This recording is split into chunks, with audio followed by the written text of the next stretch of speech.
Então, eu peço que vocês centralizem aqui, esqueçam o texto, prestem muita atenção. Porque nós estamos diante do mistério da nossa salvação. Quando eu acabei de escrever esse texto, eu escrevi uma coisa aqui, não peguem o texto, tá? Que eu vou ler para vocês. Reverente, reconheço a imperfeição e o limite deste capítulo, que merece uma vida inteira de aprofundamento orante e agradecido ao Pai pelo Filho que nos foi dado. Por isso, todos são convidados a crescermos na graça e no conhecimento de Jesus, permanecendo na formação permanente que lhe é oferecida pela nossa comunidade. Todos os capítulos que nós já vimos até hoje, desde o primeiro semestre,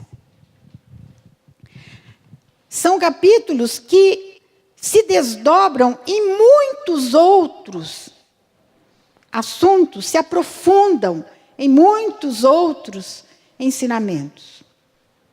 Então, nunca se falará suficientemente bem e bastante do assunto da salvação.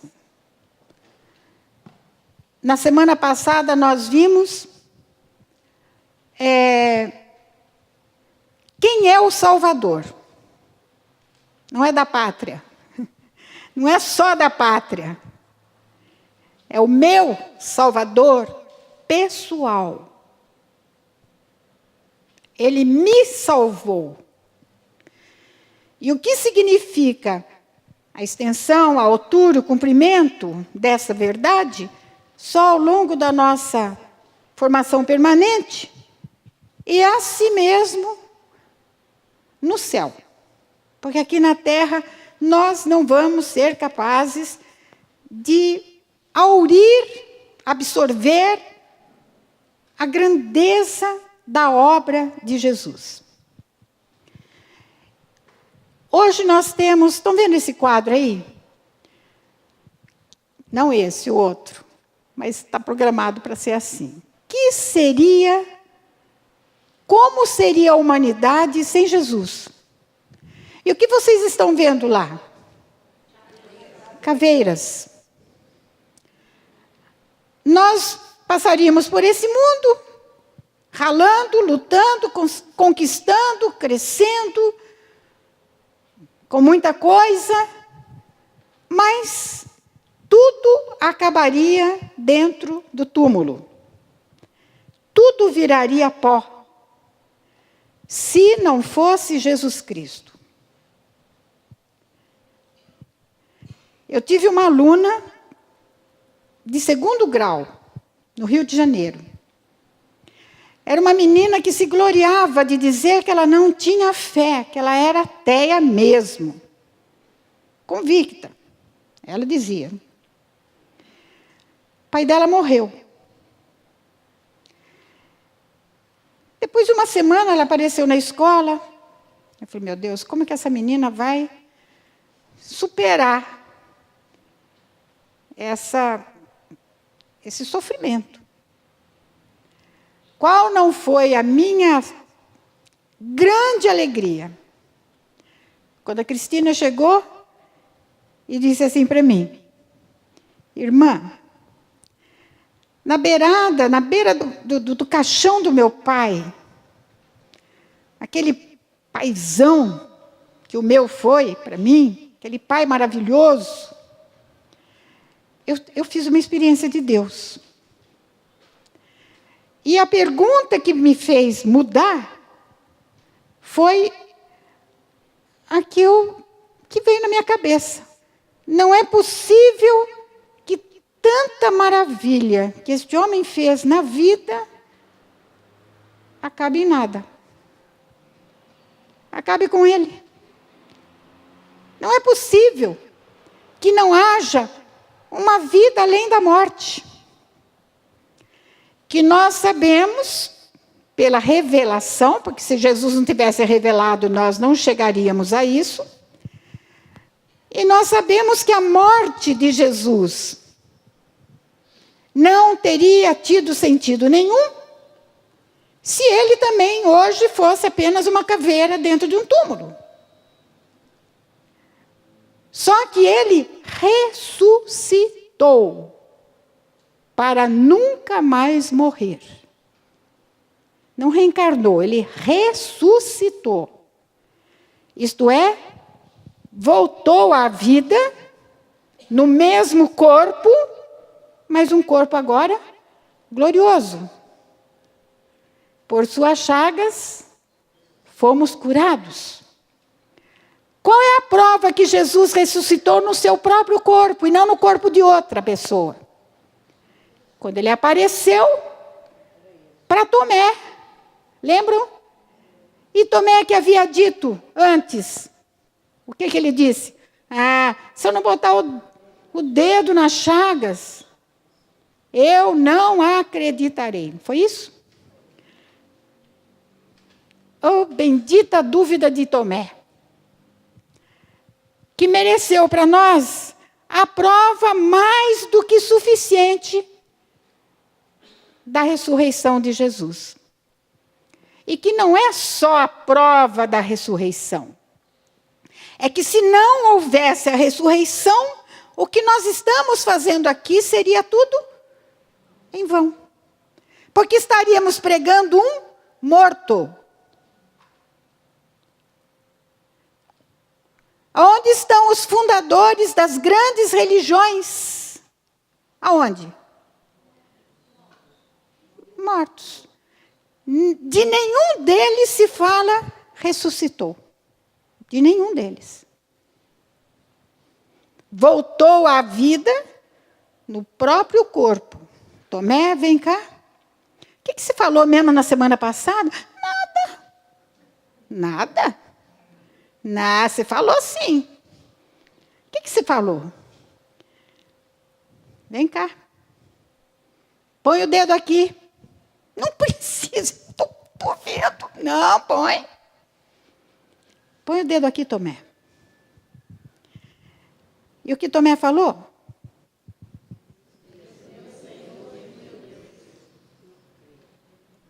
Meu Senhor, é a única vez que aparece essa declaração clara, pura e simplesmente. A palavra Deus. Meu Senhor e meu Deus. Se Jesus não fosse Deus nesta hora, ele teria que, por bem da verdade, ter dito, espera aí, eu não sou Deus. Eu sou um homem como você. Falou isso? Não. Porque ele era. Lembra quando alguém estava lá, Jesus reunido, e ele disse, vocês me chamam de mestre, Senhor, e eu sou. Lembra? Eu sou isso mesmo. Mas como é que foi a nossa redenção? Gostaria que vocês pegassem a Bíblia. Na primeira carta de São Pedro. Primeira carta de São Pedro, capítulo 1. Você está me acompanhando, é? Aonde eu vou, você vai, né? Estão vendo esse rapaz bonito aí que está filmando a gente? Ele é um consagrado do Shalom. Olha que bonito.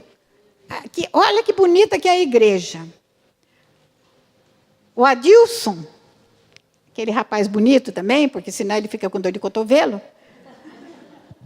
O Adilson, que mexe no som, responsável pela sonorização, né, e gravação dos nossos programas, é membro da Gospel Mira. Mas ele começou aonde? Na Nova Aliança. Foi, Adilson? Foi. Rodrigo já veio pronto para cá. Né, Rodrigo? Só está sendo buriladinho, né, Rodrigo? Primeira carta de São Pedro. Olha só que beleza que São Pedro fala. Capítulo 1.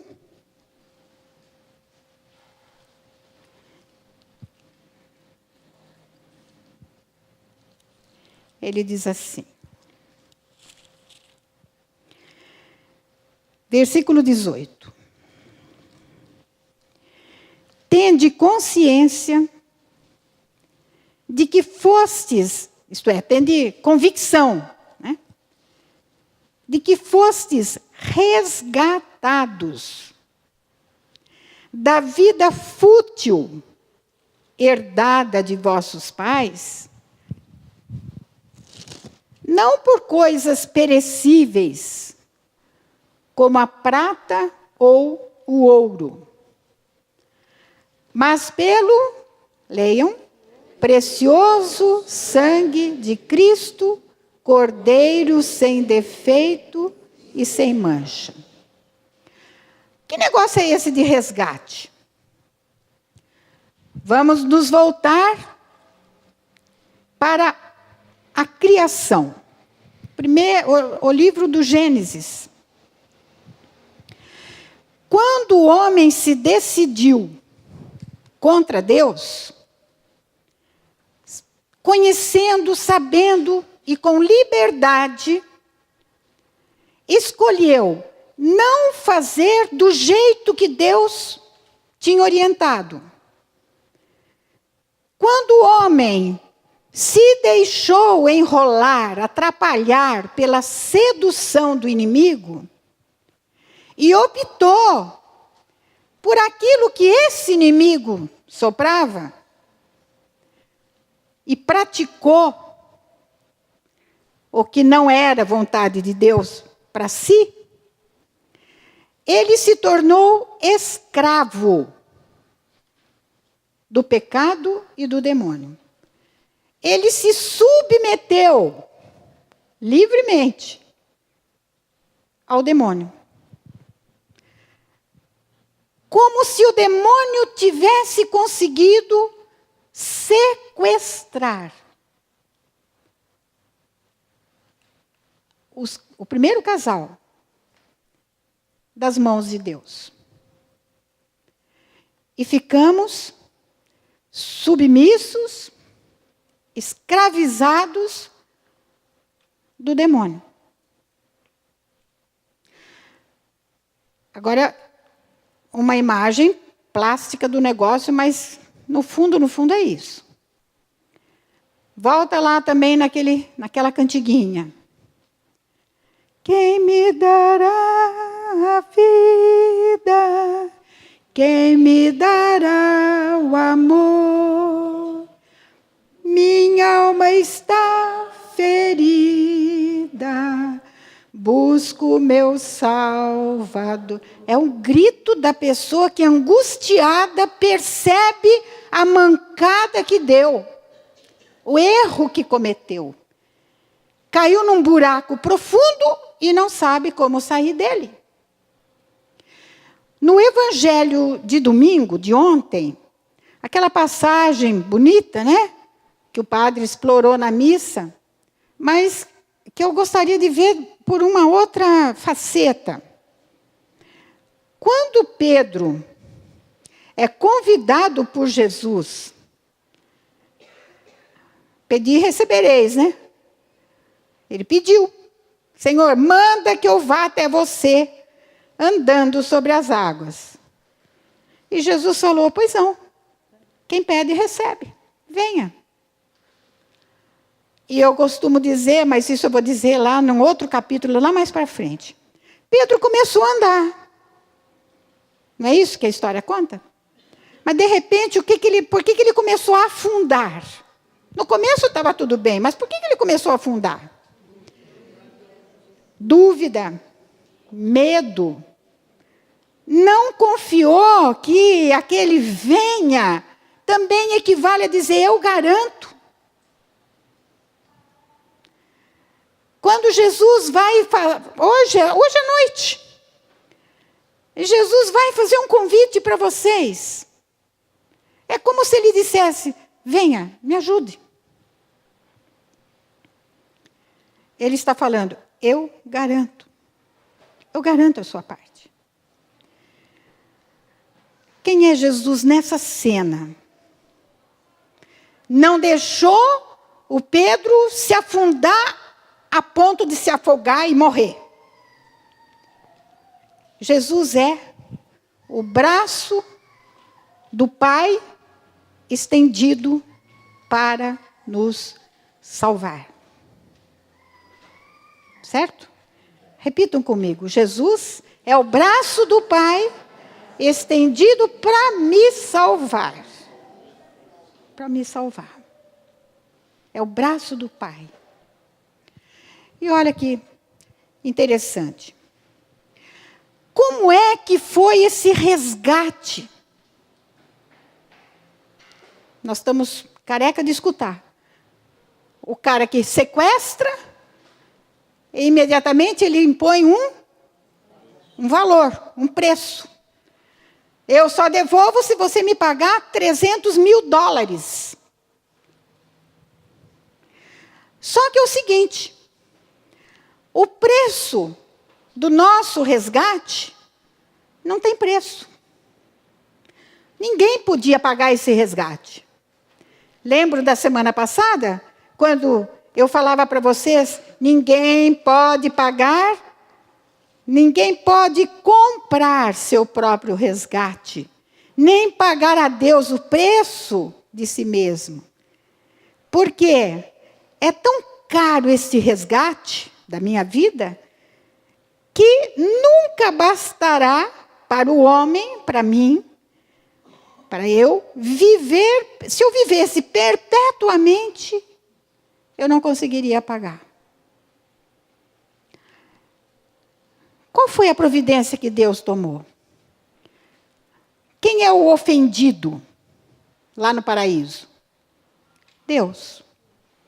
E uma ofensa tão terrível que mereceu a expulsão da presença de Deus. O homem foi condenado a viver longe. Você escolheu contra mim, uma vida à margem de mim. Eu vou aceitar a sua opção. Fica lá. Mas e o coração misericordioso de Deus? Mas como é que vai ser reparada essa culpa? Como é que vai ser pago esse resgate? E Pedro entra e diz, não é com ouro, com dólar, não é com cruzado, não é com cruzado, eu estou lá para trás. Gente, é de tanta propaganda política que um mete o pau no outro e fala que lá para trás eu estou andando lá para trás. Não. Não é com real, não é com dólar, não é com euro, não é com barra de ouro, de prata. Mas o preço do nosso resgate foi o sangue de Jesus. Na antiga aliança, vamos pegar aí o Êxodo. O livro do Êxodo, capítulo 12. Que vai contar como é que Deus libertou o seu povo da escravidão do Egito. Mandou as 10 pragas, estão lembrados? Mandou as 10 pragas, tá? As 10 pragas terminam no versículo 11. No capítulo 11. No capítulo 12, nós vemos assim.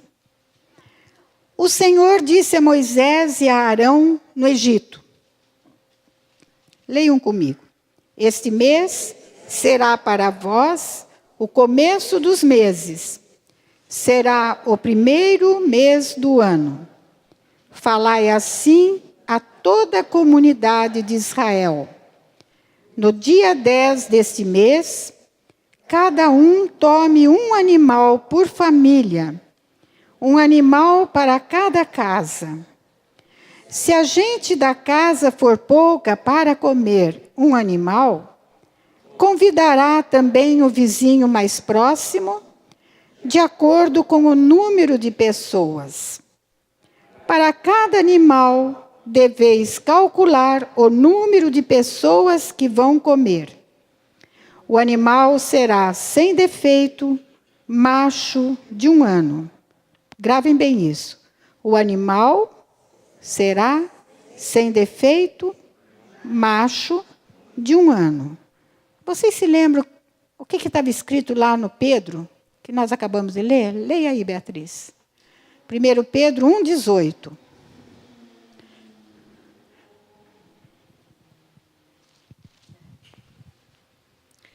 Tende consciência de que fostes resgatados da vida fútil, herdada de vossos pais, não por coisas perecíveis, como a prata ou ouro, mas pelo precioso sangue de Cristo, Cordeiro sem defeito e sem mancha.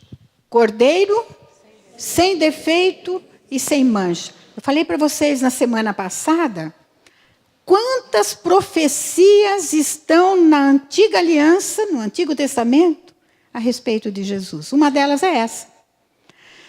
O Cordeiro sem mancha nem defeito vai ser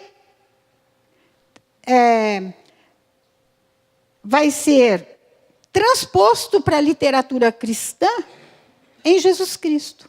É Ele. Ele é o Cordeiro de Deus que tira o pecado do mundo.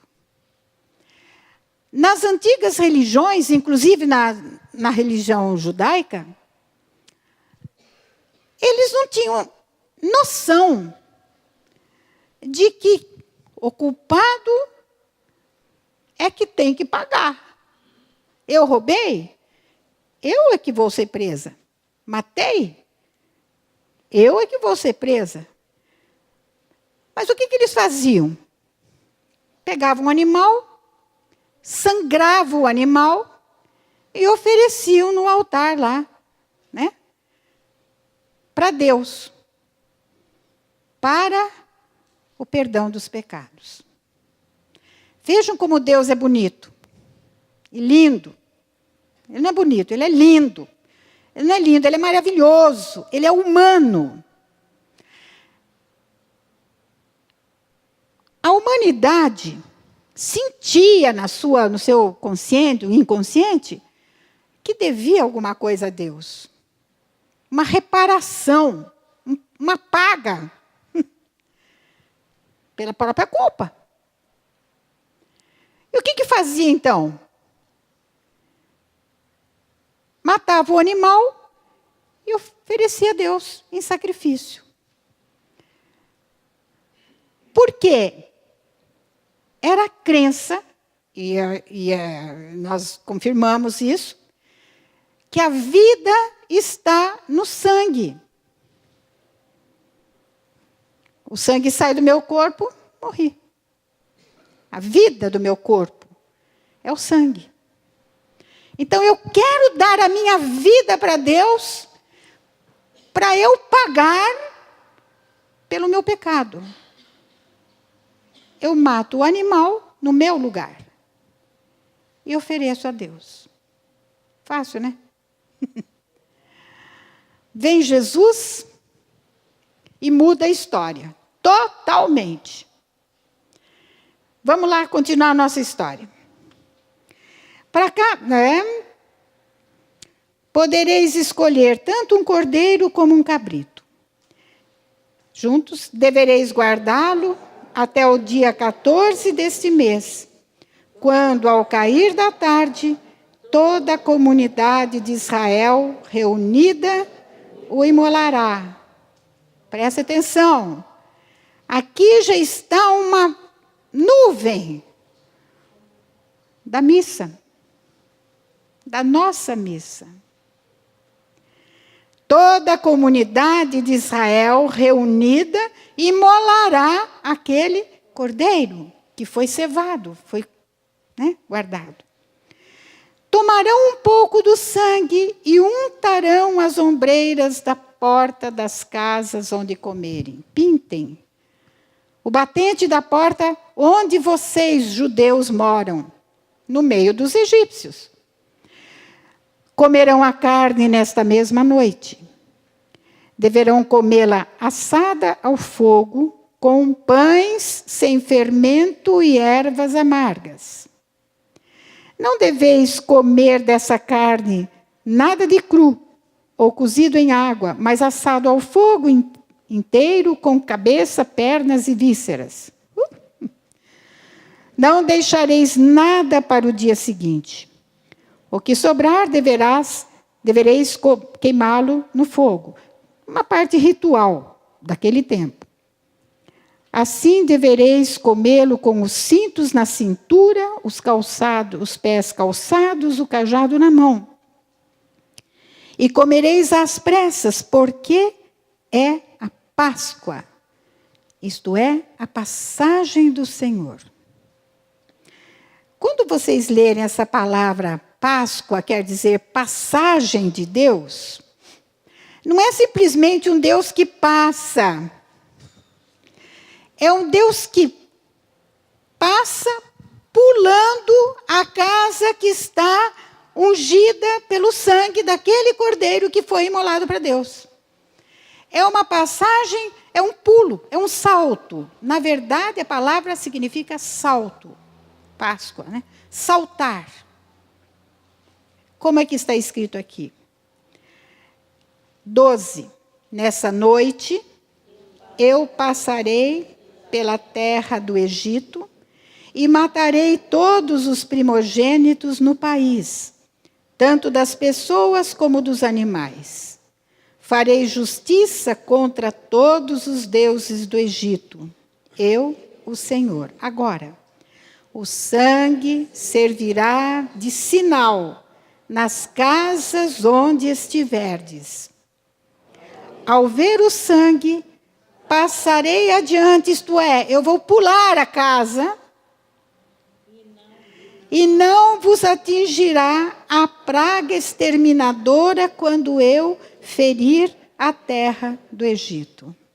Já era a crença dos judeus que o sangue daquele cordeiro que tinha sido oferecido a Deus tinha sido plenamente aceito por Deus, porque se eu passar esse sangue na batente da minha porta, a minha família será poupada. Serei salva. Este dia será para vós um memorial. Não é uma memória. Vocês estão lembrados quando Jesus, no final da consagração, o que ele diz? Fazei isto em memória de mim. Essa memória que Jesus fala, não é assim, lembrando-se de mim.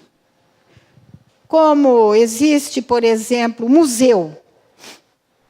O museu é um lugar em que você guarda as coisas que aconteceram no passado, para você lembrar o que aconteceu. Certo? Memória é uma coisa, é uma lembrança.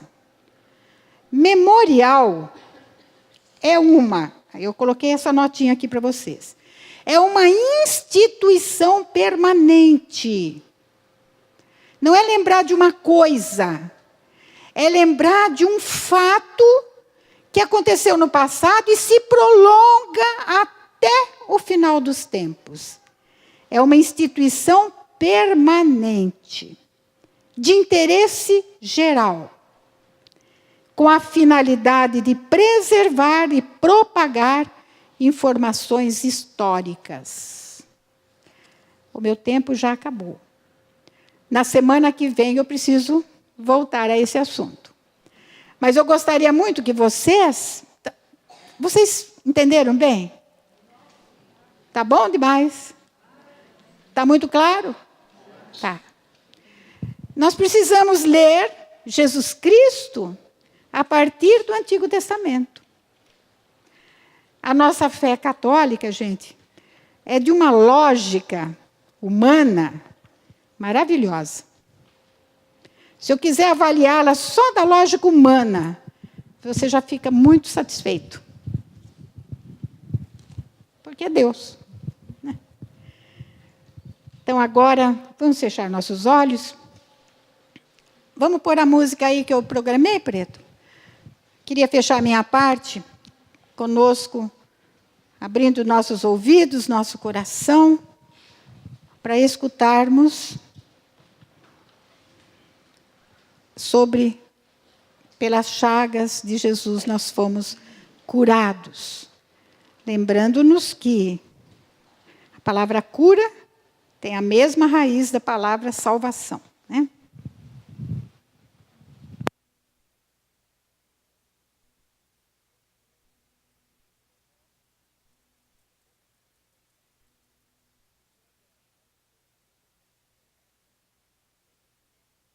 Os olhos.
Obrigada, Senhor,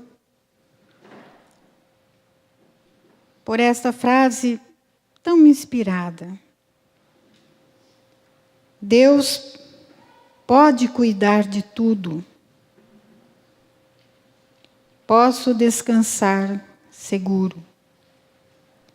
Deus está cuidando de tudo. Ele é o meu amparo e abrigo. Sagrado coração de Jesus, nós temos confiança em vós. Sagrado coração de Jesus, nós temos confiança em vós. Sagrado coração de Jesus, nós temos confiança em vós. A vós, Senhor, nos confiamos sem reserva. Amém.